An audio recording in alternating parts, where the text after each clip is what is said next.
Okay, well, we kind of mentioned the different dialects and slang, spelling differences. Things like the O versus OU between the U.S. and the U.K. spelling. Uh, those are some. One of the odd things I mentioned Australia earlier. One of the odd things that I was rather surprised at a couple of years ago when I first started working in Australia. I assumed that they would pretty much follow the U.K. convention in spelling, and actually they lean more towards the U.S. version. Oh, In most, not in everything, but in most. For instance, optimization in the U.S.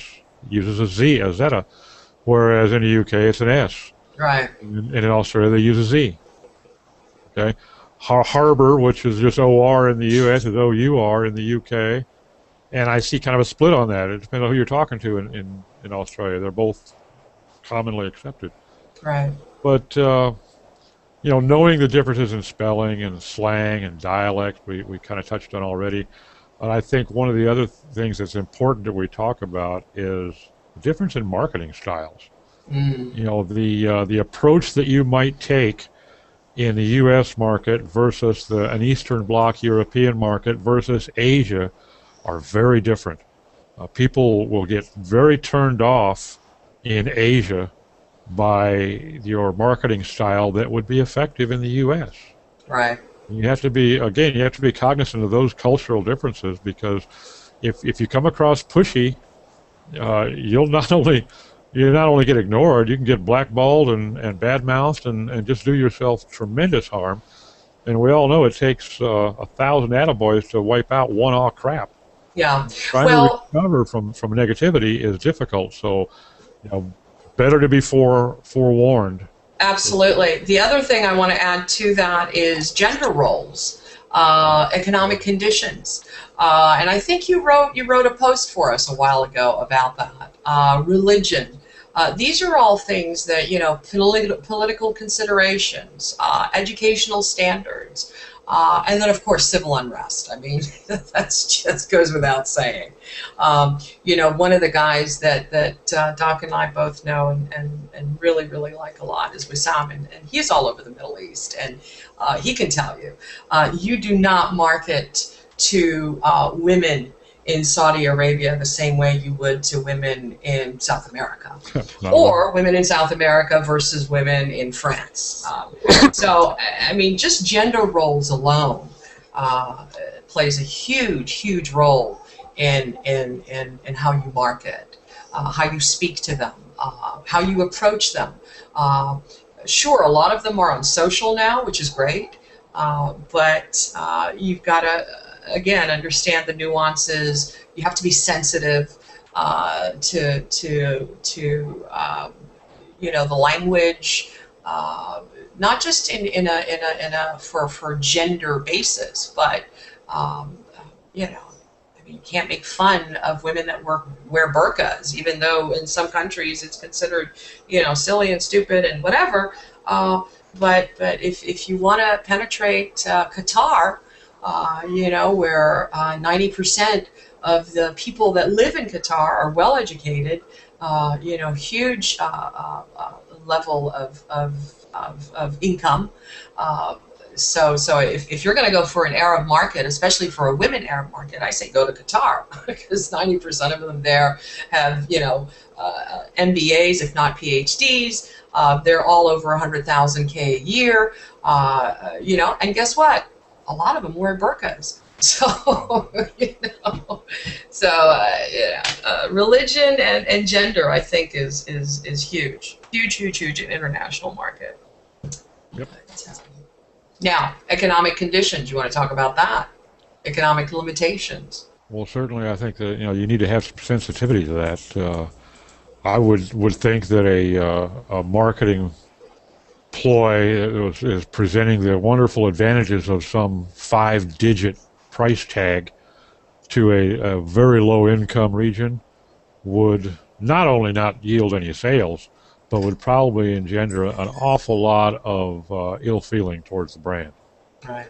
You would be seen as presenting yourself elitist, and I would assume that people that are in a poverty level particularly Right. would be really sensitive to that sort of thing.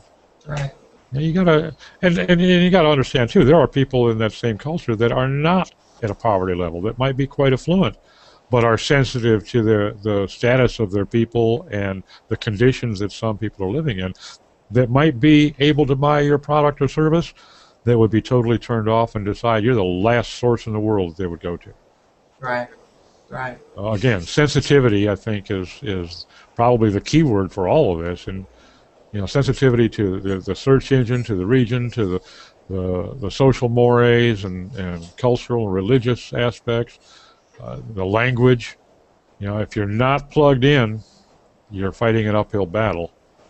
An SEO question that we had quite a while ago, and while you were going through the list of marketing do's and don'ts came to mind.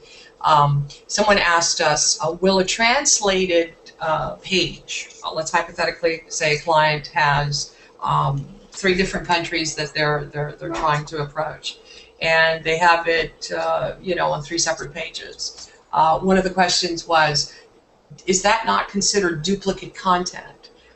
And will I be penalized by Panda because of duplicate content? And so you wanna answer that, Doc, and I can just add to it. Yeah, in fact that's very similar to a question that Matt Cutts recently addressed. Exactly. Yeah. His first response was, you needn't be too concerned because Google recognizes the fact that while the content is essentially the same, this is a German version, this is an English version, and Right. He did say in a later blog post I saw, or in fact, I don't think it was a blog post, I think it was in a discussion over on Hacker News, that adding your hreflang to those pages is a little extra insurance to let them know. But you don't have to be concerned about it being it's duplicate content. Right. And I kind of felt that before he said that anyway. I happen to feel like they're pretty good at that. They're not just languages, but basically their algorithms, I think, are a lot more capable than we sometimes give them credit for, even though we do see some trips and stumbles here and there. Right. But their algorithms are not what I would call dumb programs. They can determine this thing. And if you've got an hreflang on your header, then so much the better. Now you're telling it this is a German page, this is an English page. Right. And what's wrong with rather than translating that page into German, why not speak to the German market? It doesn't have to be translated at all. It could be the same exact information, but in German. Maybe in German you start a blog post or your whatever with "Tschüss" instead of the other day. So these are all things, again, that is why it is super important to not just translate, but to write for that market. I think where it probably comes into play more, Gabs, is when you're dealing with something like an e-commerce, which are probably the majority of your multilingual sites are going to be e-commerce sites. Yeah. And there you've got specifications, dimensions, weight, colors. You're usually somewhat limited in how many ways you can phrase the description for a vase or a shirt or a pair of shoes. So you're going to have duplicate content when you're translating specifications like that. And he's basically just told us, don't be too concerned about it. If you want to look for insurance, use the hreflang, but don't be too concerned about the fact because given the fact that it's in different languages, we'll see that. We're not going to be concerned with it. You needn't be either. Right. Okay. But if you're doing an article or a blog post, I think why would you not go ahead and write a unique piece of copy to the particular reader that you're talking to? Exactly. So, another question that I think a few people that want to get into the global market is how do I get to page 1 on Google? There's a $64,000 question. Right? So, but when you consider, what are the percentages of online shoppers that are in Europe versus online shoppers that are here in the U.S. And you start looking at the data and you start looking at, okay, so you are an American company and you're trying to sell to Europe. So you gotta start, putting, your bullet points. What kind of shipping are you going to be dealing with? Are you going to have any kind of shipping, or are you going to have a partner over there that's going to be selling your product? Let's hypothetically say you sell T-shirts, or I don't know, baby clothes, or it could be all kinds of different products. So these are all things that I think people really do need to do their research before they jump into an e-commerce with that global market in mind. But again, remember that 90 to 80%, I forget where I saw this, of online shoppers speak English. So are you offline, Doc? No, I'm here. Oh, okay, there you are. So consumerism is global, but Americans do spend the most money online. I think British come in a little bit second. So Swiss, Koreans. I think there's a list. We have to pull that up. That'd be something good to share with the people. I think I saw it on Copyblogger or something. I forget. So again, do your research. Make sure you understand the people or the area that you're marketing to.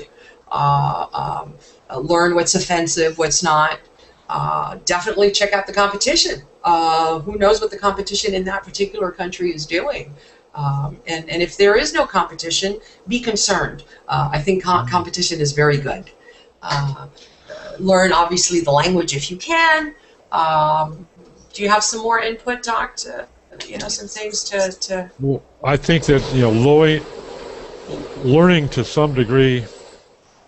Excuse me, I got some background noise here. Yeah. Learning to some degree the language is not adequate, I don't feel, for doing a proper job for your client in a foreign market. However, it has tremendous value to us. For instance, in being able to do a site audit. If I'm doing a site audit on a firm in Indonesia in the local language, I'm at a disadvantage. Yeah. There's just so much I can miss, and it could be critical. Plus the fact that the things that are important to that site to be able to rank properly in Indonesia are going to be different than the things that are important to it here in the U.S. Right.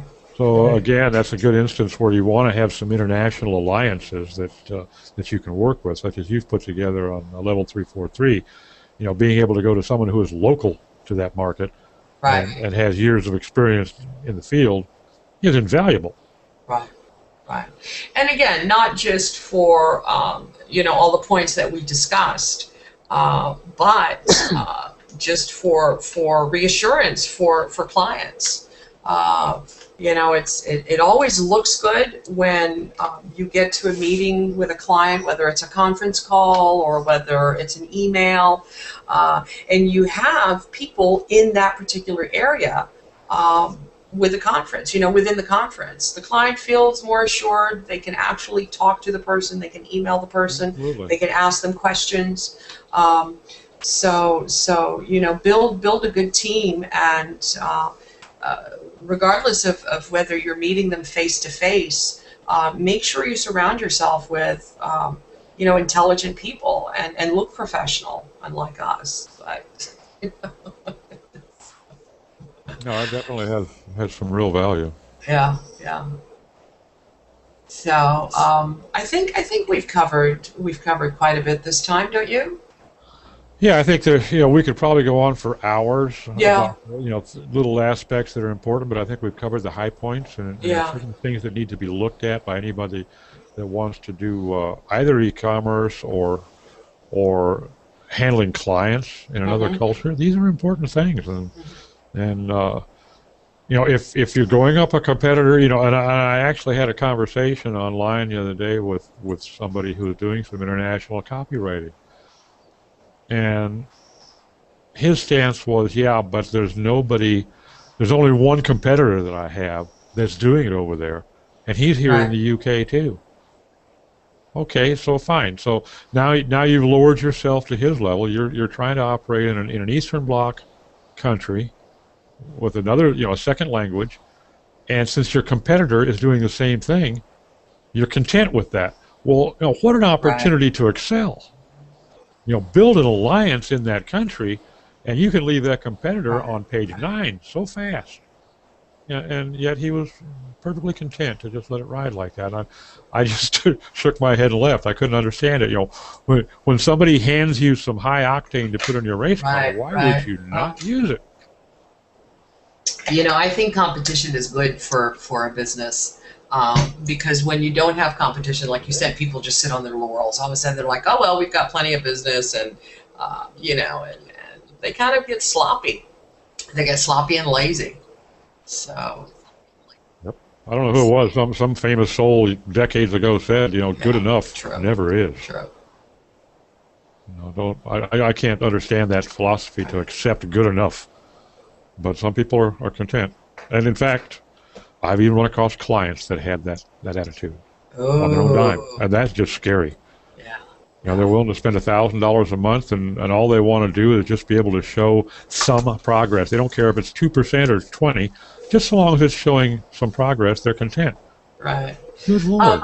Next time I think we should spend some time sharing some tools that we like to use, and maybe walking people through, maybe a small mini campaign. What are some tools they could use that can automate some of their tweets, some of their articles, some of their message? I think I introduced a couple of the tools to you. I think people would love to know a little bit more about that one. Someone this morning in SEO Pros that in the room asked us, they said, well, what if you were sending out a tweet and it's too long? Well, guess what? There's a tool for that. So these are some of the things that I think we should discuss next time and kind of tie it into this one, maybe. Sounds good. Yeah. Yeah. And certainly, the social aspects are another area of working internationally that can be radically different. Oh yes. I would imagine that, I don't know, I would assume, and this is probably with a broad brush, I would assume that in a lot of the Middle Eastern countries, that there aren't as many women active on Twitter Mm-hmm. as there are men, just because Mm-hmm. True. it's a rather chauvinistic society in general. True. So I would assume there's probably not that many women active. And I would also assume that if a woman is active, and I, as a male, particularly a Western male, were to respond to her tweet, or perhaps even just retweet it, Oh. that some male in the family might take a real dim view of that. So even in social media, it's not always pure social. You have to be Right. cognizant of the different cultural aspects of it, or you can do yourself and your brand some irreparable harm.